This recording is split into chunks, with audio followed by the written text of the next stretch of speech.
Welcome back. I'm Alfred Lambrot Weber, and we have the privilege today to be with the North American Secretary, Field Secretary of the International Tribunal into Crimes of Church and State. Welcome, Kevin. Hi, Alfred. I understand that there have been a number of developments since we last spoke with you. The first of which is here in the Vancouver, British Columbia area. And that is that I understand that in West Vancouver, uh, there's been the discovery of an organization called the 12 Mile Club, brought about by a whistleblowing employee of a yacht club there or some other similar entity. Could you tell us about that? Yes, this is some information posted at the November 8th, posted at itccs.org. What it involves, Alfred, is something we've known about for a number of years. This club, if you want to call it that, is basically a child trafficking and child killing group. It was once known as the Star Chamber. Now, this was first mentioned by a trial lawyer in Vancouver called Jack Cram. In April 1994, he made an accusation in the BC Supreme Court against three Supreme Court judges that they were involved in trafficking children. He named them. He provided evidence that they were working out of the Vancouver Club, which is the elite club in Vancouver, down on Hastings Street. And he was arrested by the sheriffs. The judge ordered his arrest. He was incarcerated in a psychiatric facility, and all of his evidence disappeared. They ransacked his office while they had him incarcerated. That evidence included photographs of these judges with young boys. Now, Jack Cram made reference to this group called the Star Chamber as kind of an elite judges group that passed young kids around. After 1994, as we became involved in exposing these crimes to the residential schools, we began to get more confirmation of this club working out of the Vancouver Club. And because of the attention brought to bear, we found out now that they shifted the location of the child trafficking on the west coast here in Vancouver to yachts operating out of both Falls Creek and also West Vancouver. These yachts apparently owned by Catholic businessmen. It was interesting, they're Catholics because we believe there's a tie in there to the Ninth Circle cult. But basically what they do, they're called the 12 Mile Club now because the 12 mile refers to the territorial limit outside Canada, off the shores of Canada. Off that is international waters. And essentially what happens is these children are taken out, they're raped and killed and dumped overboard outside the 12-mile limit. That's why, the colloquial term for that is 12 Mile Club. Now, it's interesting that this person, the latest witness, came forward right on the heels of that disclosure of the Denis Lebel, the Quebec cabinet minister in the Harper government, and his involvement with the Ninth Circle in Rome, which we talked about in the last interview, and that's posted at the November 4th posting at itccs.org. We believe that there's this person is connected in some way to that same story, and they were encouraged to come forward now because of this. We've known for a long time that Vancouver is a major center of child trafficking. UNESCO actually published a report in 1999 naming Vancouver as well as Bangkok as a center where there was this kind of major child trafficking going on. This is just the latest affirmation of that. Huh. Now, that's very interesting because as a resident of Vancouver, one never hears of that. One hears of Bangkok, but that report has not been made public in Vancouver, and certainly is not made public in a city that now, which on the 15th is holding its mayoral election with goals of being the world's most environmental city by the year 2020. Could you comment on that? Well, the news is out there all the time. It's just that people's short memory span. Like, for example, there was a reporter with the North Shore News, which is a North Vancouver newspaper. His name is Leo Knight. And I met with him in 1999 when I first began to do this research, and he said everyone knows about the Vancouver Club. There was an attempt by our newspaper to bring this story out. And in fact, they had the Vancouver Sun and the province interested in, in the Vancouver Club child trafficking network.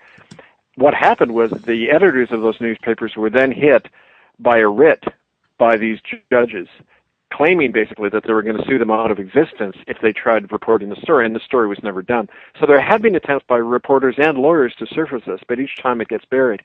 I remember an anecdote told me by Dr. Jennifer Wade, who was a witness at my defrocking by the United Church. She's the one who actually brought in a lot of the media coverage of how the church was railroading me out after, I began to expose the residential school crimes. Jennifer Wade actually spoke at a gathering. It was if you remember, I think it was 2006, there was a world forum in Vancouver, international forum. And Jennifer Wade spoke at that, and she mentioned the Vancouver Club there.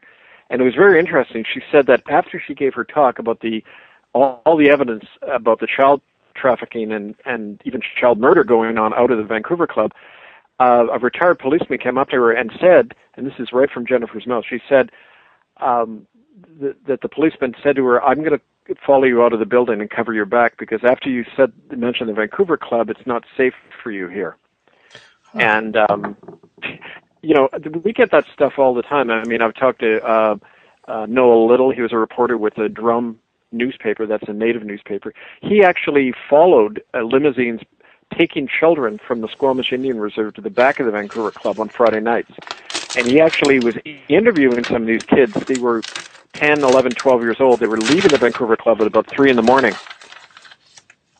And he interviewed them, and then somebody hit him on the head and took away his tape recorder. I mean, these incidents happen regularly, but of course they're blacked right out of the mainstream. We went with all of this information to the Georgia Straight newspaper. They wouldn't print it. I mean, there's a lot of pressure to keep this stuff quiet. Now, my understanding is that only a few years ago, the Vancouver Club was a venue which the former vice president and former president George W. Bush and his vice president used to visit regularly. Is that not the case? That is the case. Dick Cheney was actually scheduled to speak at the Vancouver Club, I think just a year or two ago, and because of all the protests planned there, I think he stopped the engagement. But what's interesting is none of the protesters raised the fact that the Vancouver Club is notorious as a haven for child rapists. And it's a private, members-only club. You have to be invited to join.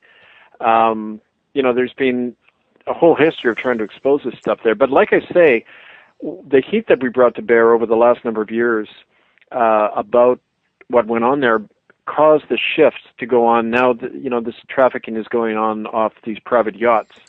And which, yes, obviously it's an easier way to dispose of kids and hide the whole thing if you're in a boat rather than in a building somewhere. Yes, and in fact, one of my colleagues, who I've known, who I had known for almost 30 years, a gentleman, a very distinguished and gentleman by the name of Splitting the Sky, Sacagawea, was heading up those protests at the Vancouver Club. And shortly after that, he was found dead under suspicious circumstances. Do you have any comment on that? Well, I knew Splitting the Sky. We actually spoke at a number of conferences together.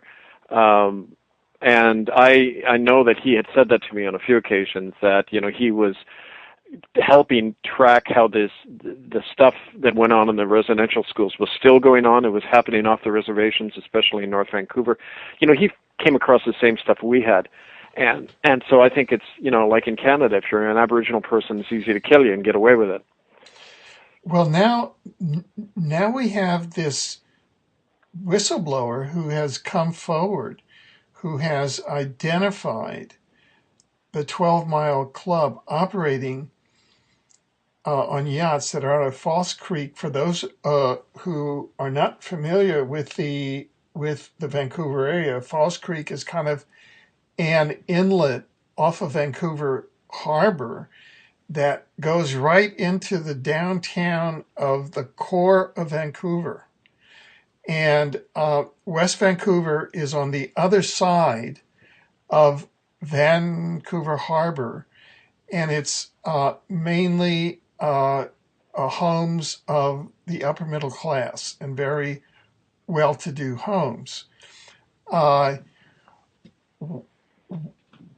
do these, and so what you're saying is that it appears as though the patterns are that these ninth circle sacrifices take place on these yachts and they dump the bodies overboard. Is that it? That's right. That's their modus operandi for sure. I wanted to point out to people too that at our website itccs.org, if you go into the right-hand column, you'll see one of the.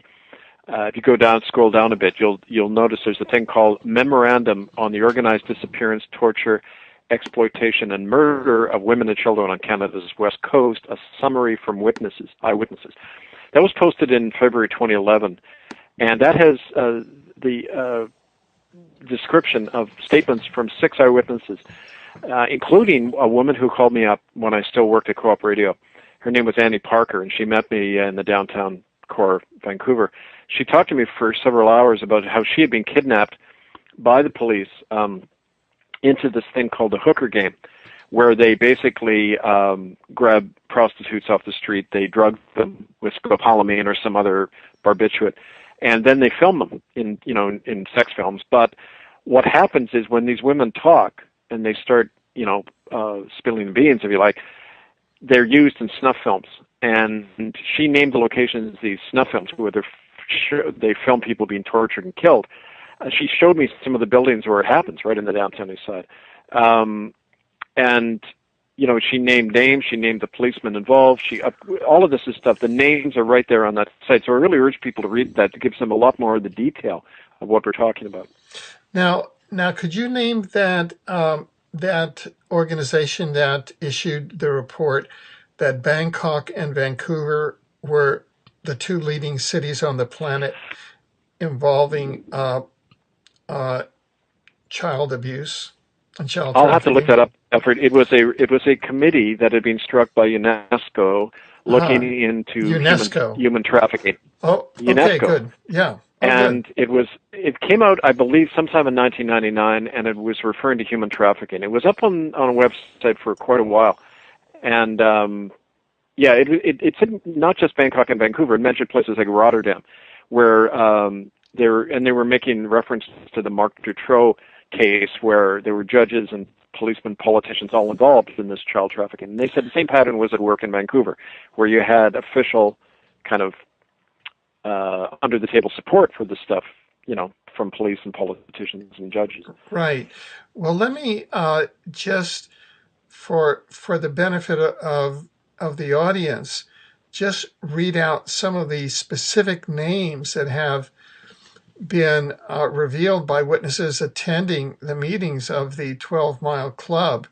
It says these are meetings during 2007, 2008, where former Archbishop Raymond Roussin and Senior Parish Priest Glenn Dion planned with church lawyers a cover-up of their own involvement in the 12 Mile Club. Who are Archbishop Raymond Roussin and Senior Parish Priest Glenn Dion?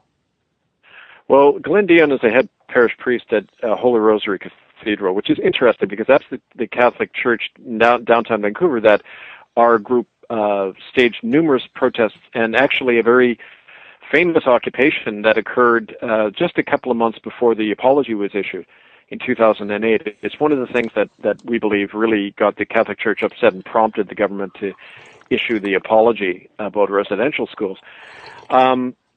Archbishop Raymond Roussin, that used to be the place he operated out of. He retired very quickly after those church protests. He apparently had a nervous breakdown.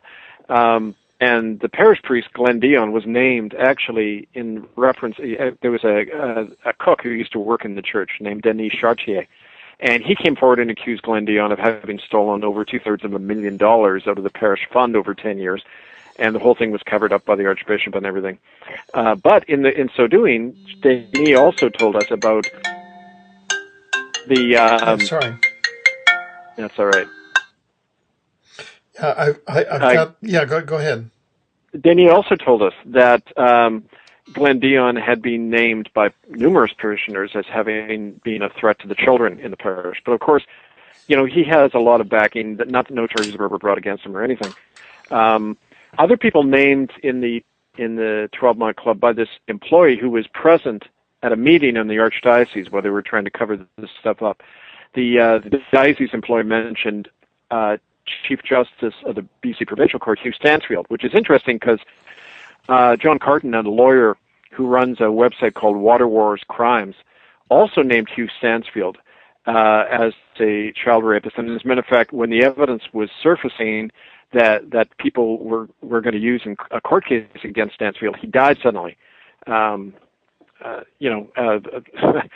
case of cancer. Judges William Esson and Terence Warren of the BC Supreme Court also named. And what's interesting too is and his name keeps coming up all the time, of course, the present moderator of the United Church, Gary Patterson, when he was minister at St. Andrew's Wesley United Church, we had the same reports coming out that he had been named as a member of this, originally the Star Chamber group. That had been named as early as 2001. Him and number of other United Church officials, including lawyers John Jessamine and the church official Brian Thorpe. I mean, all of these people, their names are, named by various people who don't know one another. And it's like with the residential school evidence, when you have that independent corroboration going on, Right. There's something happening. Yeah. Now, if I could ask you, were you a minister of the United Church? Yes, I was from 1990 till I was thrown out officially in 1996. Right. So these were high officials of the United Church that we now have independent witnesses finding out that they're members of the 12-Mile Club, which are possibly Ninth Circle ritual infanticide organizations, and you were thrown out for investigations that you were doing as to possible activities of this sort, correct? Exactly, and there's a link there, Alfred. It didn't make any sense to me at the time when the church was spending over $250,000 tossing one minister out, and they brooked no opposition. Every level of the church was told, this guy has to go. And it was being organized by these very same people, Thorpe and Jessamine, by a whole clique in the British Columbia Conference. Now, I believe that these people are members of these Ninth Circle affiliated child ritual killing groups. Then naturally they're concerned because I was bringing out how one of the pipelines for the children was coming right out of the Alberni residential school and the Indian residential schools. And this would have exposed their whole connection, their whole operation today, not just in the residential school era, but today. And so I think that explains partly. I mean, this jigsaw is coming together for sure. Right. Now, so that here we have the Archbishop of the Catholic Church, the priest that is the dean of the Catholic Cathedral in Vancouver, the Chief Justice of the BC Provincial Court in Vancouver, two justices of the British Columbia Supreme Court, the United Church, their national officials. I think you mentioned a bishop, Brian Thorpe, and another one, John Jessamine, and then the moderator of the United Church. I suppose he's pretty high up here in Vancouver. They seem all to be Satanists. What's going on here? I mean, is this like are they being placed in these positions? And unless they play the Satanist game, they're gone. Is that it? That's right. I mean, it's like the way it isn't just overt blackmail. It's not like pressuring people like they do, like for example, the Native chiefs in Canada, you can't really become a prominent member of the Assembly of First Nations unless the government has some kind of dirt on you, and they've admitted that to me. They talk. I remember the lawyers telling me that, church lawyers saying, "Well, none of these guys get into those positions unless we can control them." Right? It's the same in the churches, even more so. And these guys all have a checkered past. They're all being part of that same network that I discovered one aspect of it in the Indian residential schools, but it's a whole network that involves these people, and definitely there's children dying on a regular basis because of it. So that this is really an example of that statement that high office on this planet is actually inside out. It's a reflection of one's station in hell. I mean, I'm just kind of, that if you're the Queen of England, it's because you have high station in hell. You're a high Satanist. Is that what your evidence is proving? Well, definitely that this has a whole satanic aspect to it. And, when I first began to take down the statements of people who had survived, the Alberni Indian School, where I began to do my research, because I had lived there, the survivors time and again kept making reference to very ritualistic, crimes that went on in the school. For example, the marks, the children who were a part of the sex rings within the Alberni United Church School, they were all marked. They described their genitals sometimes being marked, including the girls. In other words, they were being tattooed. That when children were died, they were laid out in a ritualistic configuration, the way they were buried. I mean, you keep making reference to these things. And so you realize, no, this isn't just random abuses. This is a whole system at work, and it has a definite cult aspect to it. I mean, the whole nature of it is definitely can be called satanic. Well, now, today, the ITCCS, the International Tribunal into Crimes of Church and State, released and made public all of the records, which are now online, of its first trial in Canada, setting out the genocide in Canada. And I assume that people can see those links at your website, itccs.org. Is that correct? That's right. After the interview today, we're going to be posting this interview and all the links right at itccs.org. It's the video links come to almost 4 hours of evidence comprising about 150 exhibits.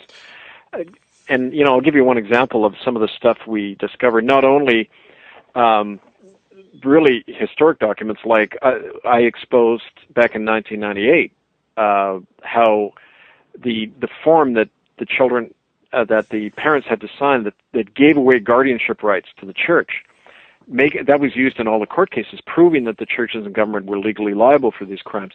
But there's something else we discovered besides the enormous death rates and the records and everything, which are all going to be available there for people to see. These documents showing that half the children were dying in the schools over a half century, not just for a brief period. But we found one document from Alberta in the very first year the residential school opened there, in the year 1891.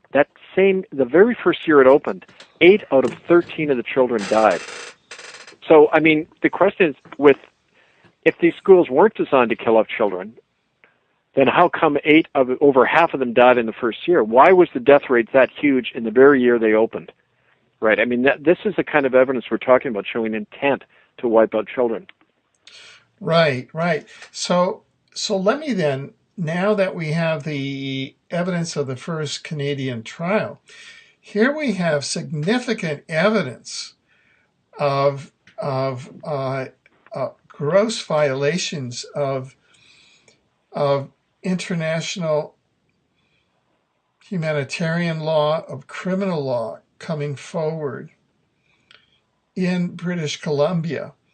It's the very sort of thing that the Brussels-based common law court has been investigated at the Vatican of the UK Crown, of the Vatican.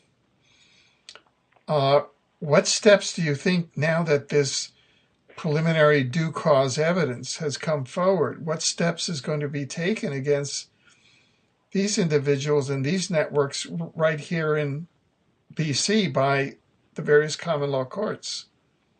Well, basically, we're hoping to use the publishing now of all of this evidence as a new springboard to take action against these indicted individuals, not just indicted, but convicted.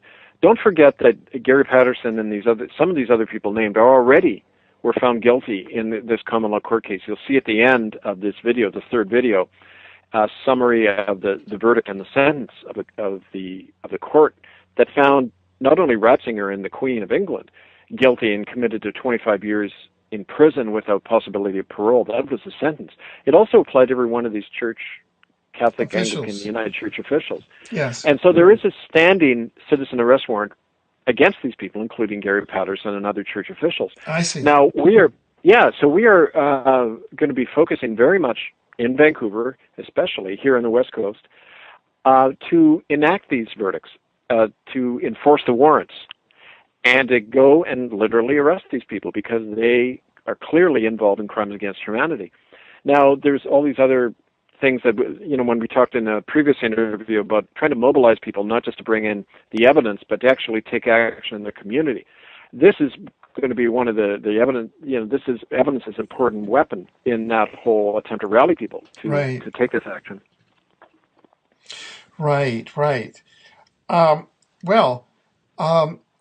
In that regard, I know that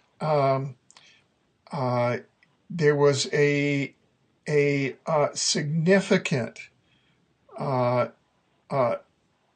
flurry of activity and news that came forth when it was made public that here in Canada, the minister of the cabinet that was head of the Privy Council, Denis Lebel, had in fact been witnessed at the February 22nd, 2014 Ninth Circle ritual killing of a young boy, along with the newly minted Cardinal of Montreal, who had just been elevated by the Jesuit Pope Bergoglio.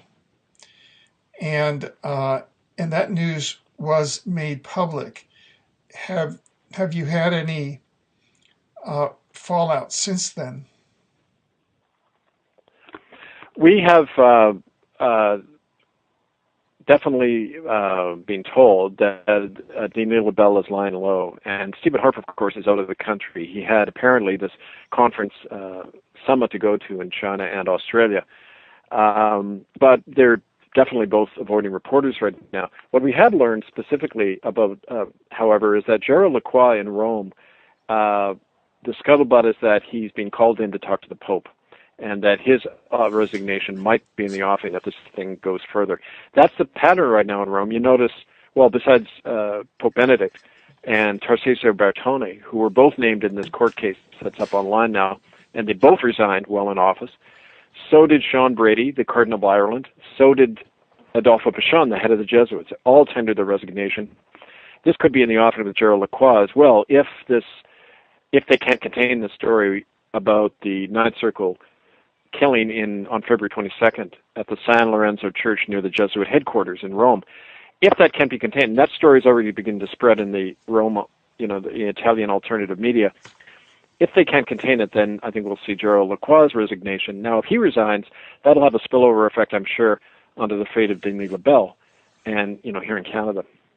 Now, there was subsequently another possible false flag here in Canada on another 22nd, and that was October 22nd, when there was the possible false flag involving the killing of the possible killing or false flag of a Canadian soldier at the War Memorial. And you had mentioned some possible connections with the with Drangheta there, or some of these other Well, what issues, or it's beginning to emerge, Alfred. Like one of the things, for example, is the very week that ITCCS learned about the Denis Labelle and Gerald Lacroix involvement in the Ninth Circle ritual was this very same week that the false flag occurred. They found out on the, and I'm just checking my dates here, I believe it was Monday, October 20th, that they were told from their sources in Europe, and the 22 days later is when the false flag event occurred in Rome, the shooting of that soldier. The soldier, I believe, is a Catholic from Hamilton and an Italian Canadian. And of course, the Hamilton mob, they have a direct pipeline to the American mafia, and that's well known. I mean, they had back in the days of the Trudeau cabinet, John Monroe, the labor minister, had strong ties with the Italian mafia in Hamilton. It's interesting, there could be a Drangheta link there in terms of this Nathan Carrillo, the soldier who apparently was killed, may in fact not be dead. And, there's been good stuff posted so far about the false shooting in Ottawa about that. So there are definitely those links beginning to form. yeah. Well, I know that our television station has been approached by sources in Costa Rica, where the father of the dead soldier Nathan Cirillo apparently resides, and the word indirectly from him is that the father does not believe that the son is dead, Right. and that initially the father was invited by the Canadian government to go to the funeral, and then there was a call that he received not to go to Ottawa on the grounds that he might run into trouble from people who wanted to sue him for non-support, which didn't make any sense at all. Now, all of this is circumstantial, and we're in the process of following up these leads, but it certainly adds to an aura of suspicion and false flag around Right. the October 22nd events. Well, yeah, and don't forget, the ties between the mafia and the Catholic Church are very strong. I mean, that was told me when I was in Rome the first time by Italian politicians, that, the government, the mob, the Vatican, they're all the same people, really. That's very much the case in Canada, where the ties between Drangheta, the mafia, and the political parties and the Catholic Church are very strong. And so, it's definitely Drangheta that are involved in providing children for these rituals, the Ninth Circle rituals, in doing the human trafficking, in setting up, possibly blackmailing Denis Labelle, and, killing Cal Gadban, the Ottawa policeman, who was helping take down these Ninth Circle rituals in Montreal. And again, that happened just a few weeks before the false flag shooting, when they killed Cal Gadban in the Ottawa police station. So it's all connected, I believe. Yeah. Yeah. We encounter quite a bit of correspondence from around the world regarding the ITCCS, and one item that we received was a gentleman in Holland, I believe, and he had just gone online to a place called Rational Wiki, which appears to be a front organization that's supposed to be like Wikipedia. I've gone to it before, and it seems like it's a disinformation site to try and deconstruct or shoot down any of the truth movement. And under ITCCS, they have the typical sort of CIA and CSIS, that's the Canadian CIA, memes that, quote, the ITCCS is a one-man blog of Kevin Annett. And so I was very interested to see that now the ITCCS has opened up tribunals in Holland and in New Zealand. So could you talk about those? Yeah, I want to thank them, actually. For a one-man movement, I'm sure it achieved a hell of a lot. So I must be Superman. I must be Superman or something.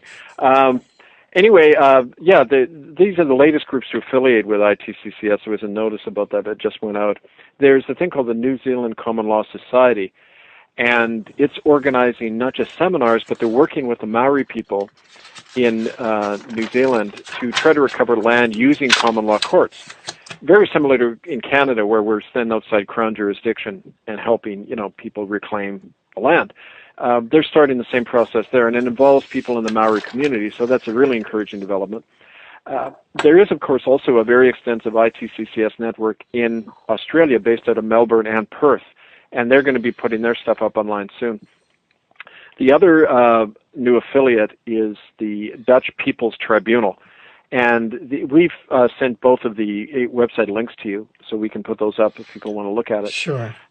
Two of the people involved in the Dutch People's Tribunal are Toos Nieuwenhuis and her husband Casper. And Toos, of course, is a very famous witness who came forward initially, the first one to name the Ninth Circle, to talk about her witnessing of the killing of children by Prince Bernhard and others in the circle.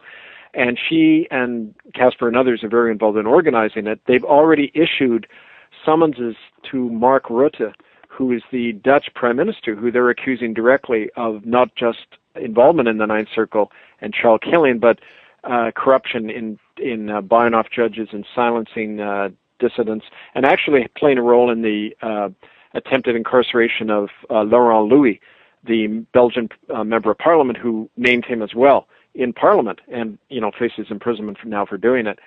So that's two really encouraging developments, and this, of course, is just the tip of the iceberg, because most of what ITCCS does for security and to protect witnesses and members is to operate off the radar screen. But people are now, it's a level of confidence being shown that more groups are coming up publicly now. Right. Now, you were going to do a rather significant tour in Europe that included Germany, included many different actions in different parts in Brussels and in other areas, and that had to be called off because of certain security warnings that you had gotten about actions that perhaps either the alphabet agencies or the Vatican or Jesuit security agencies were taken. Has that situation changed at all, or what are your plans? Well, it hasn't changed in the sense that there is, definite confirmation coming out of Europe that there is a Drangheta hit squad. They're looking for top ITCS leaders, and me as well. And, one of my advantages is I'm quite mobile, and I often will do unpredictable things and change my schedule a lot, and that's certainly helped. There was a case in July of one of the researchers working with the Common Law Court out of Brussels who simply vanished, and nobody still knows where he is. And so these are very real threats. And for example, my first response is to say, well, to hell with it, let's just keep going here. And the people out of Brussels told me, no, you cannot come right now to Europe. That's simple. Perhaps in the spring, when they're going to have more, they're actually assembling a media team. The same group that stopped the Ninth Circle ritual in Montreal on August 15th, they're going to be providing security. So in the spring, it'll be much more possible for me to be moving there. Also, the whole political climate is shifting, and the Prime Minister Holland now is on the defense of being accused of being part of a child ring. So we, more confident that the spring is going to allow all that to happen. Right. Now one kind of final question, and it goes to one of the defendants who was on trial in the most recent verdict out of the Common Law Court in Brussels, and that was one Jorge Bergoglio, aka Pope Francis.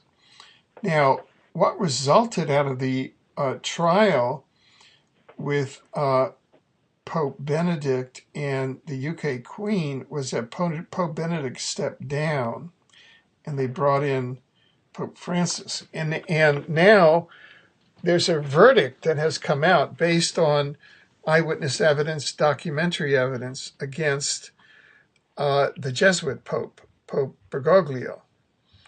However, Pope Bergoglio seems to have even become more daring now. He's engaging in international diplomacy and has become the bank or part of the bank for the BRICS central bank. Yeah.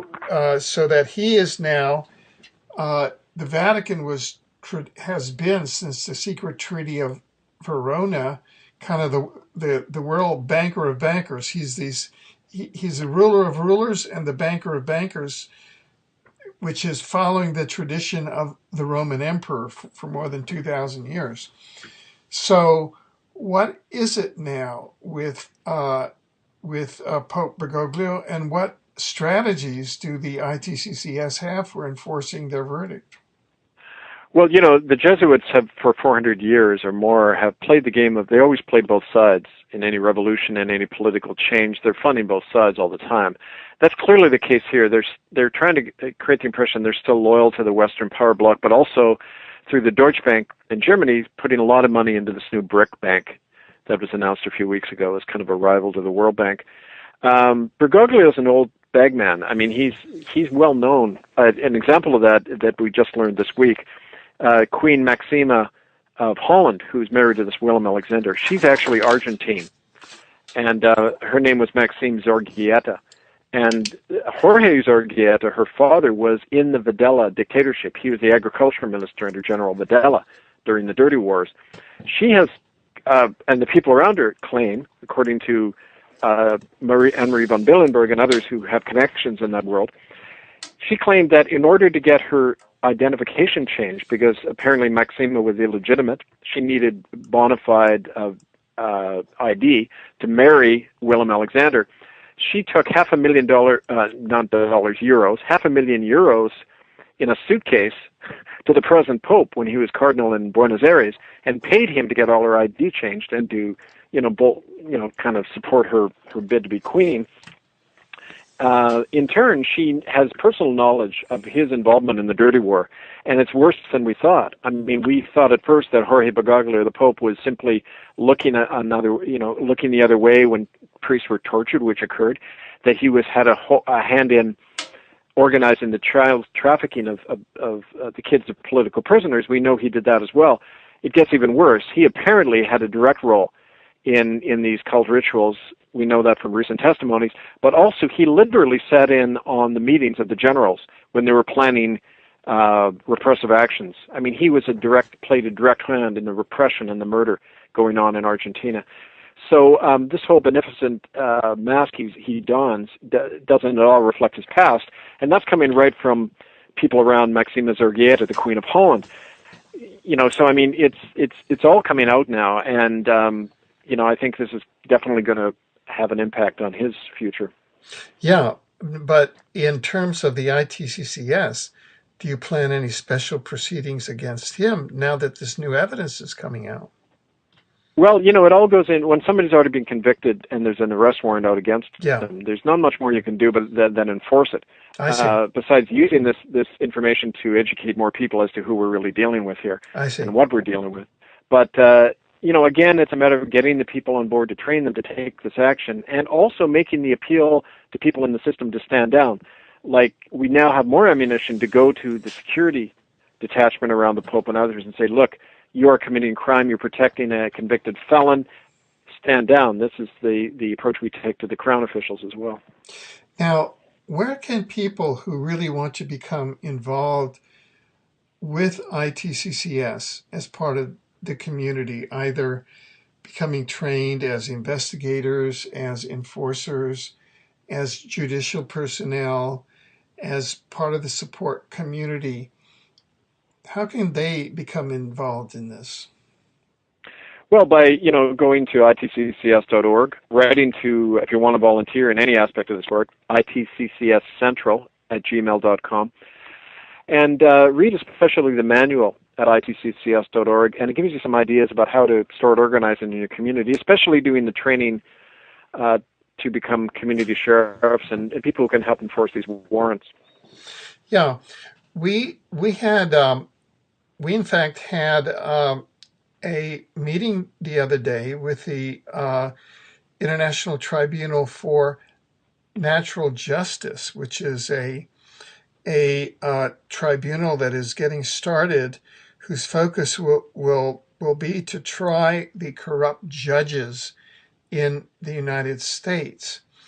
And they were speaking very much of the common law sheriffs of the ITCCS, and wanting to know if the ITCCF sheriffs and if the ITCCS itself would be open to enforcement proceedings. That is, would if they could bring judgments of the International Tribunal for National Justice over to the ITCCS for enforcement by the ITCCS and its enforcement personnel.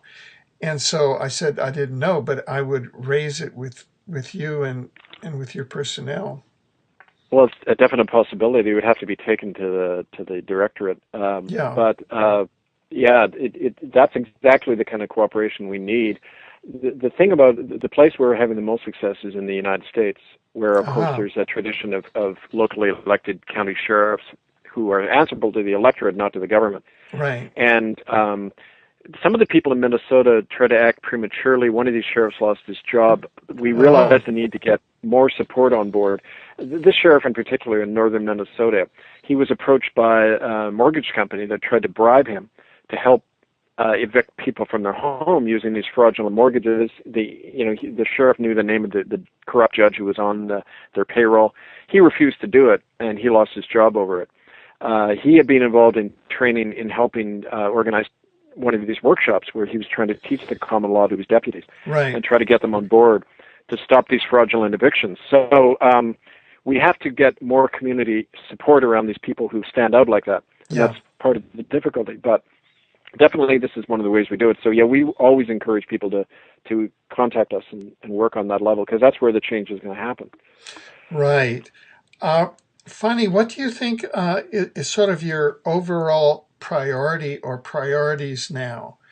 Where is the ITCCS looking to focus its priority and its energy? I would say, Alfred, on both the macro and the micro level. The micro level, doing that hard work on the ground of training people, equipping them to take action in the community. You got to work with people right in the community to do that. That's something we're really emphasizing right now.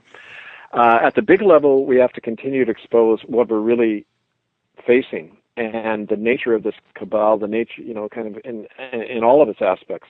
And we're finding more and more success on that level as well. So, the example that more people in the system are coming forward, that's a clear sign, the litmus test, that their system is coming apart, because in a crisis, that's what any institution does. They start breaking ranks. They start informing on each other because they're worried about their own skin. We're seeing that happen more and more. So that's, another really good sign. Right. Well, we've come to the end of this segment, and are there any final words that you'd like to leave with our listeners? Well, just that, because of the focus we've had on Vancouver and this 12-mile club, we're going to have a new push in Vancouver to convene meetings, to reestablish our network. Because don't forget, Alfred, we had one of our most effective networks in Vancouver, and it got taken down and destroyed from within. The Native people were chased off or killed. The witnesses scared off.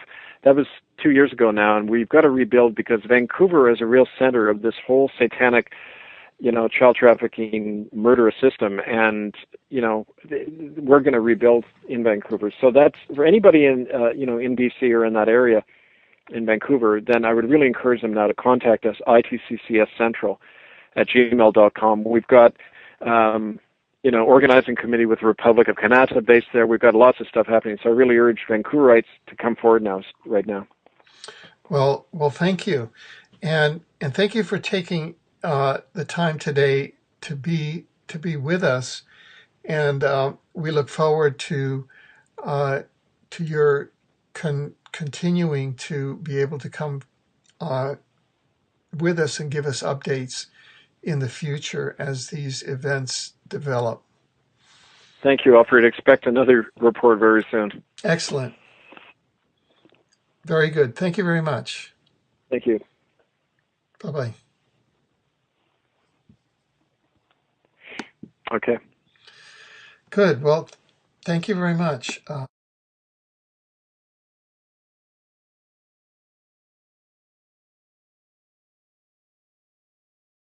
time. It's just that people's short memory span. Like, for example, there was a reporter with the North Shore News, which is a North Vancouver newspaper. His name was Leo Knight. And I met with him in 1999 when I first began to do this research, and he said everyone knows about the Vancouver Club. There was an attempt by our newspaper to bring this story out, and in fact, they had the Vancouver Sun and the province interested in the Vancouver Club child trafficking network. What happened was the editors of those newspapers were then hit by a writ by these judges, claiming basically that they were going to sue them out of existence if they tried reporting the story, and the story was never done. So there have been attempts by reporters and lawyers to surface this, but each time it gets buried. I remember an anecdote told me by Dr. Jennifer Wade, who was a witness at my defrocking by the United Church. She's the one who actually brought in a lot of the media coverage of how the church was railroading me out after I began to expose the residential school crimes. Jennifer Wade actually spoke at a gathering. It was if you remember, I think it was 2006. There was a world.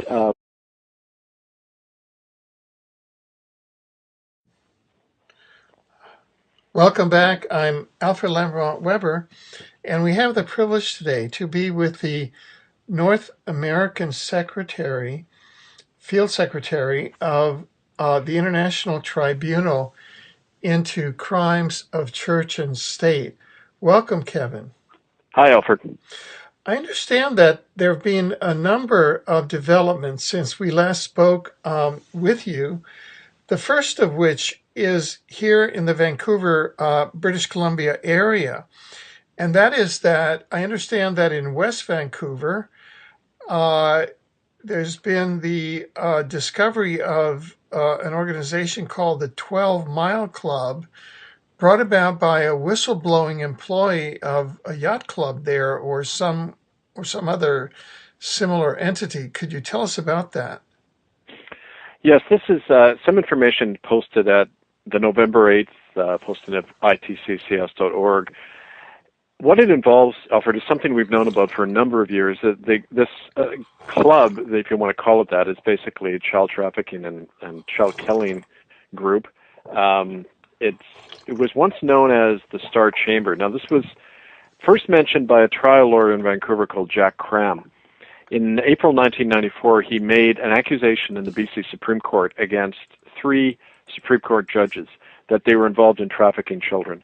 He named them. He provided evidence that they were working out of the Vancouver Club, which is the elite club in Vancouver, down on Hastings Street. And he was arrested by the sheriffs. The judge ordered his arrest. He was incarcerated in a psychiatric facility, and all of his evidence disappeared. They ransacked his office while they had him incarcerated. That evidence included photographs of these judges with young boys. Now, Jack Cram made reference to this group called the Star Chamber as kind of an elite judges group that passed young kids around. After 1994, as we became involved in exposing these crimes of the residential schools, we began to get more confirmation of this club working out of the Vancouver Club. And because of the attention brought to bear, we found out maybe that there's this person is connected in some way to that same story, and they were encouraged to come forward now because of this. We've known for a long time that Vancouver is a major center of child trafficking. UNESCO actually published a report in 1999 naming Vancouver as well as Bangkok as a center where there was this kind of major child trafficking going on. This is just the latest affirmation of that. Huh. Now, that's very interesting because as a resident of Vancouver, one never hears of that. One hears of Bangkok, but that report has not been made public in Vancouver, and certainly is not made public in a city that now, which on the 15th is holding its mayoral election with goals of being the world's most environmental city by the year 2020. Could you comment on that? Well, the news is out there all now that they shifted the location of the child trafficking on the west coast here in Vancouver to yachts operating out of both Falls Creek and also West Vancouver. These yachts apparently owned by Catholic businessmen. It was interesting, they're Catholics because we believe there's a tie-in there to the Ninth Circle cult. But basically what they do, they're called the 12 Mile Club now because the 12 mile refers to the territorial limit outside Canada, off the shores of Canada. Off that is international waters. And essentially what happens is these children are taken out, they're raped and killed and dumped overboard outside the 12 mile limit. That's why, the colloquial term for that is 12 Mile Club. Now, it's interesting that this person, the latest witness, came forward right on the heels of that disclosure of the Denis Lebel, the Quebec cabinet minister in the Harper government, and his involvement with the Ninth Circle in Rome, which we talked about in the last interview, and that's posted at the November 4th posting at itccs.org. We believe